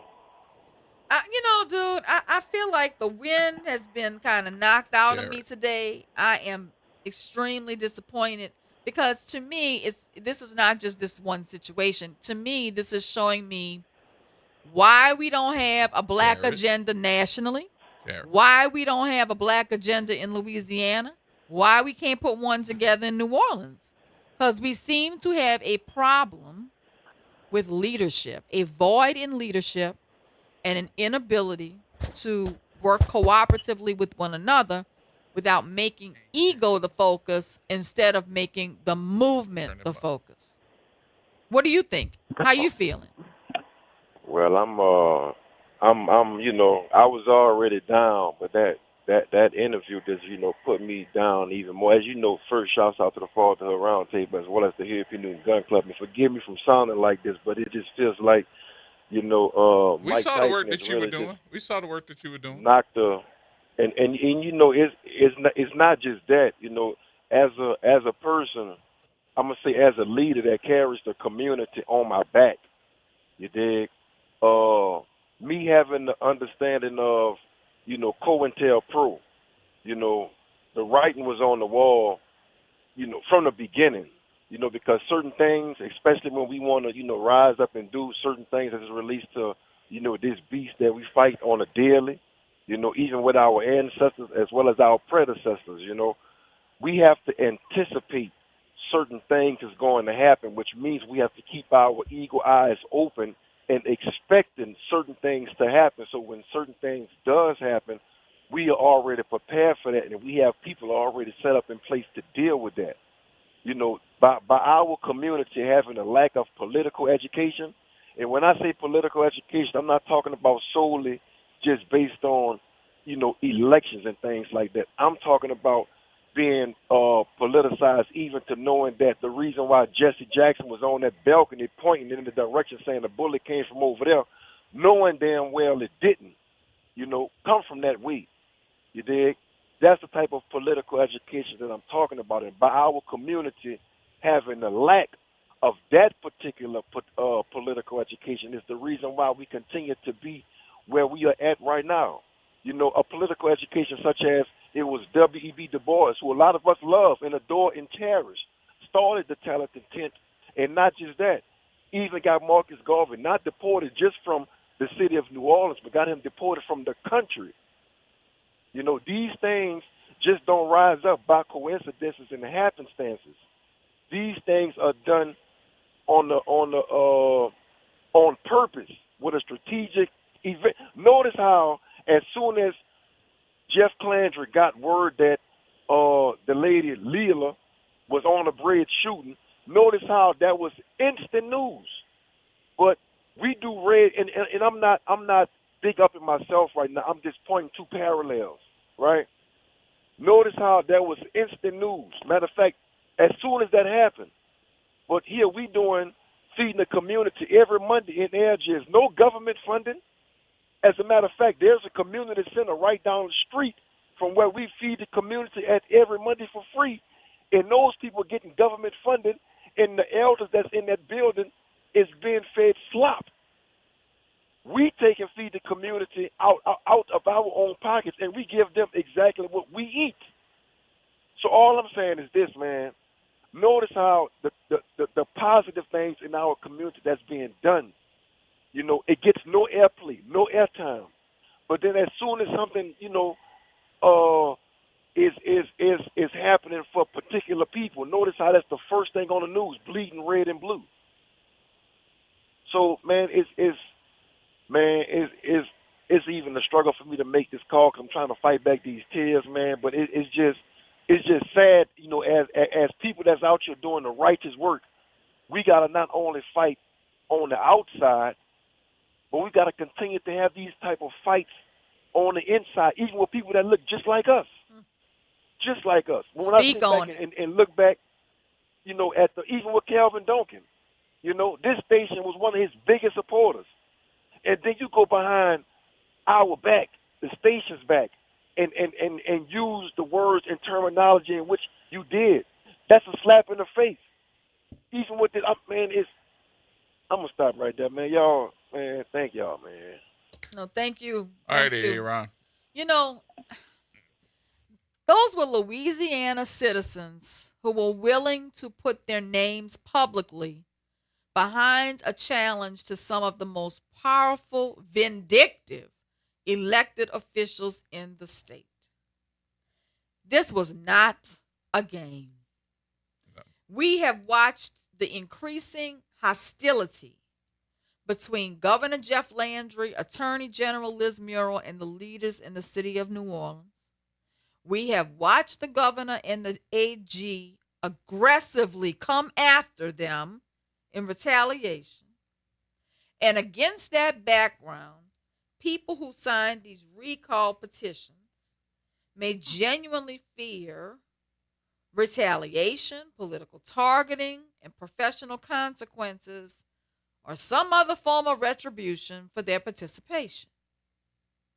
With that said, this should have been taken so seriously, and it never should have become about being seen, about rising to some kind of notoriety because you started the movement. I guess at this point, we still need everybody to sign it. The movement is still very important, and it sends a message. But the people who did sign it thus far, it should have been handled less carelessly. It should not have been weakened by ego, public feuds, personal attacks, or internal chaos. The people who signed it deserved competent leadership, a clear plan, secure handling of their information. I mean, just mailing these people's signatures back to them? Yeah. That's not secure. All right. Let's do this. Let's take the break here. We'll come back. All the lines lit up, too. We'll try to get everybody in just a minute. More next right here on WBOK.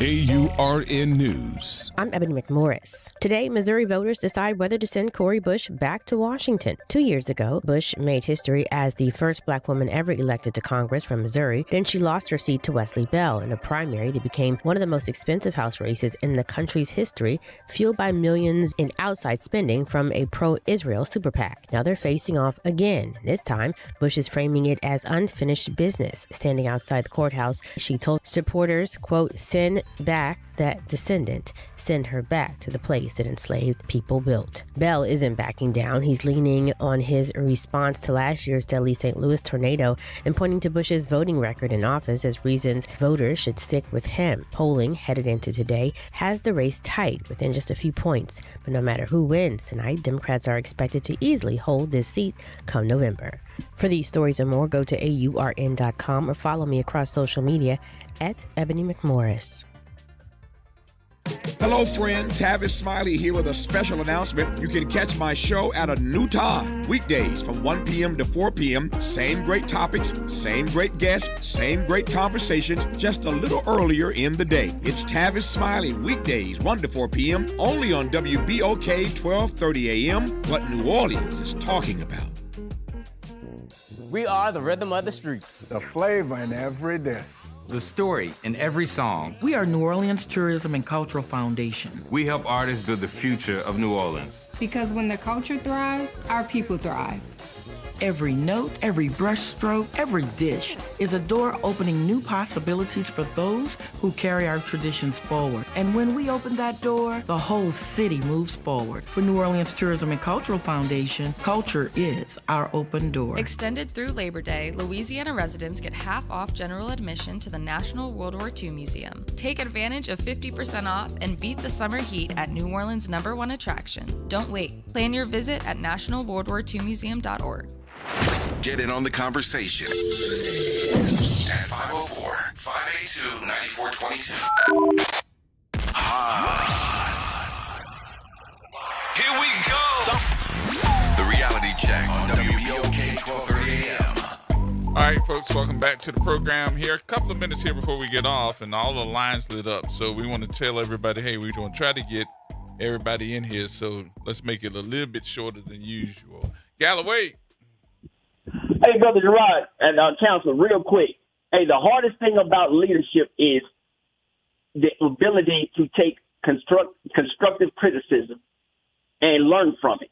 If you cannot take constructive criticism and learn from it, you will never, ever be a leader. In the words of Mabel King today, I don't want to hear no bad news. Today is August 5th. This is the day of the Montgomery Brawl. Guess what? Those people on that boat did not see eye to eye with everything. But when they got off that boat, they came to common ground, and they beat the mayonnaise out of those Machiavellis, and they used the chair. Now, y'all have a good day. Galloway. The mayonnaise and the mustard. Yes, indeed. All right, Galloway. Donald. All right, we missed Donald. T-Bone. Good evening, y'all. I'll try to be brief. Great leaders put those they represent above and in front of themselves. King did it.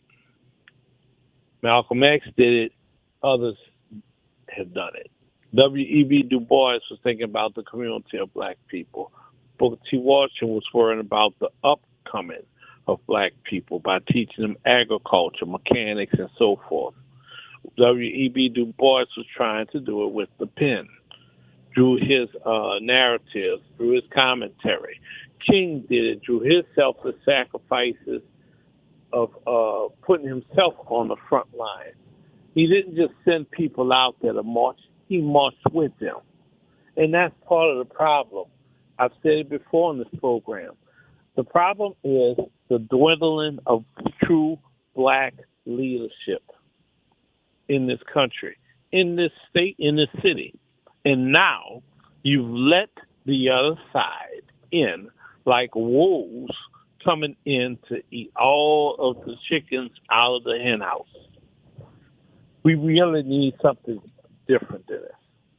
And that's going to be my two bones to pick. All right. Mic drop. Thank you, brother. All right. So what did we learn today? I think everybody's on the same page when we start talking about the. I don't know if we're talking more so about the event itself, or are we talking about the leadership of the event? It takes something, and this is one thing that I figured out a long time ago, and I give Caitlin and Ashley the kudos on this. It takes a person that can be humble, that understands mistakes, doesn't always think that you're correct 24/7, that can take these lessons and say, I got lesson learned. Lesson learned doesn't necessarily mean you learning something that you're going to be all great and everything's right. Lesson learned can be done after there have been mistakes made so that you won't make those same mistakes again. My mama said and told me this a long time ago, if you continuously talk to somebody that is right about everything, you need to stop talking to them. So is it a choice to stick with the person that thinks that they're right about everything? Or is it a choice for you to say, I need to get away from that person because they do think that they're right about everything?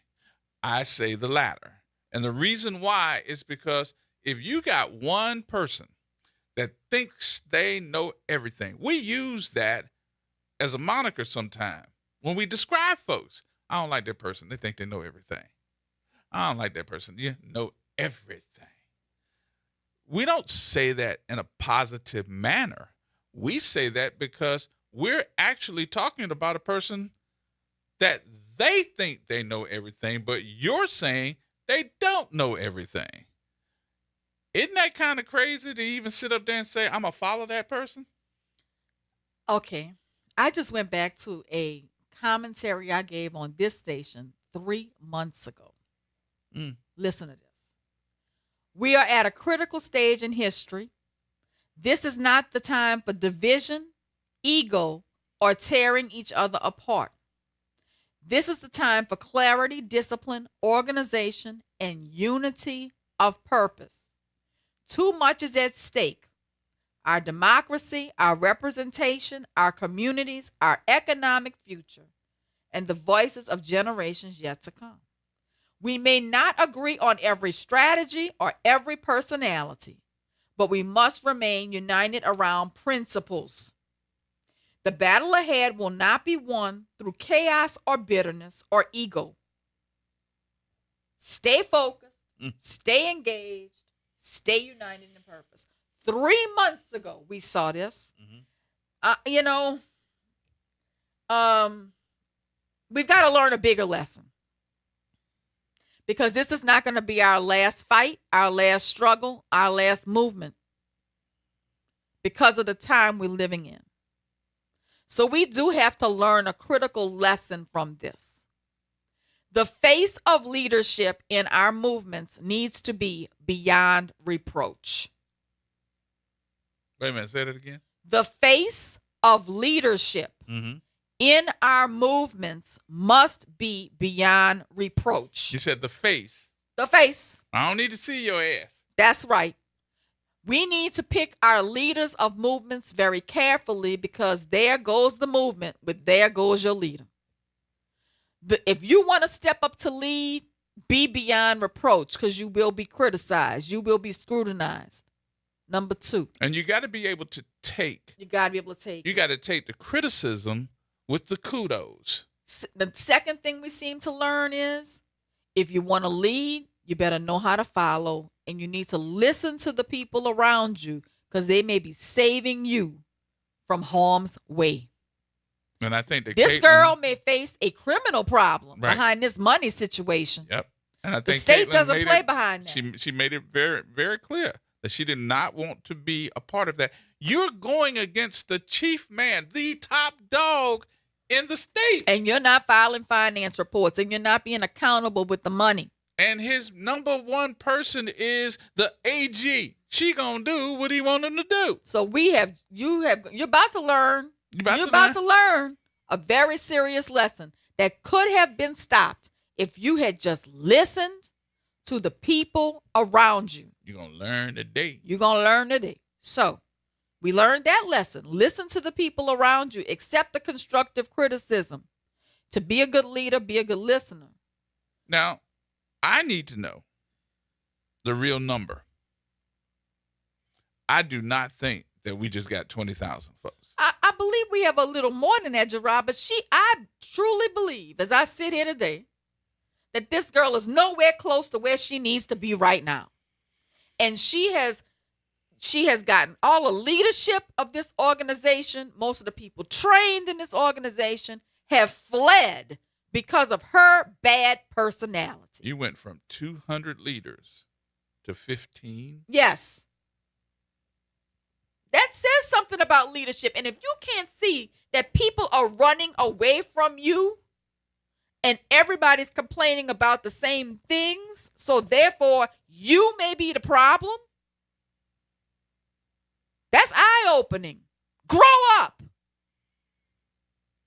That's from a real mama. That's from a real mama. I would tell that to my girls. If everybody's saying the same thing about you, it may be you.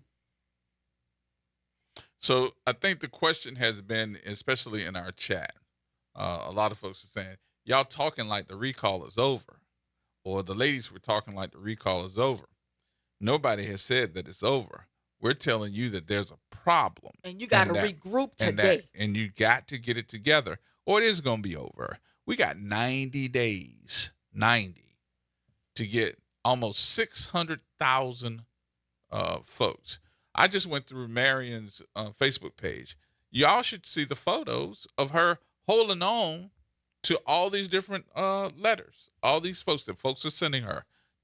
Are those the folks saying, hey, put my name down, or I want to sign? So it makes me say there's probably more than 20,000. I'm just hoping that that's not true, that somebody sabotaged this thing. But when we see problems happening at this late in the game, something's wrong, y'all. And look, believe your lying eyes. Because of her pride, you wanted to be the head of the movement. You wanted to be the face. Well, guess who they going to target in Baton Rouge when they come? Jeff and Liz have proved themselves to be so vindictive. They learn from their daddy. And now, girlfriend, they're going to come after you.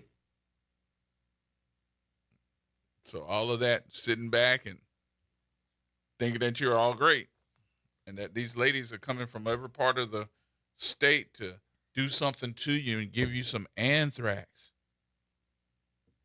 I said, what? Anthrax? And the people who could have had her back, the people who could have had her back and defended her, she has alienated all of them.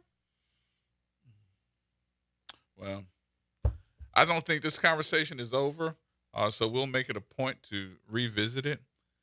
Right now, I need a drink, and I don't drink. I don't drink either. We just keep saying that on the air, but neither one of us drink. Yeah. Well, we need one.